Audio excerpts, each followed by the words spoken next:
এই সড়কের প্রেমতলা নামক স্থানে এখানে বিশাল একটা গর্তের সৃষ্টি হয়। এইটার নিচে আগে একটা পুরাতন পাইপ কালভার্ট ছিল।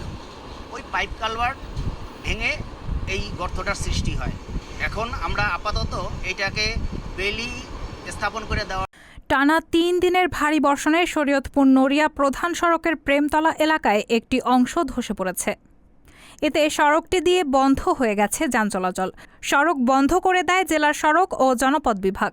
ফলে সড়ক ব্যবহারকারী ছোট যানবাহনগুলো বিকল্প রুটে চলাচল করছে।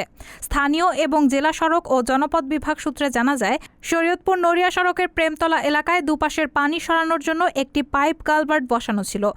গত ৩ দিনের টানা বৃষ্টিতে পাইপ কালভার্টটি ভেঙে সড়কে বড় গর্ত হয়। পরবর্তীতে দুর্ঘটনা এড়াতে যান চলাচল বন্ধ করে দেওয়া হয়।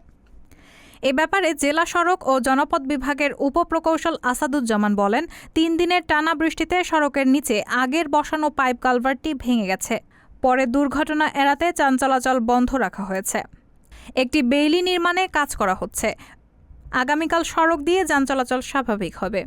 রাহানা মুন, সবার কথা।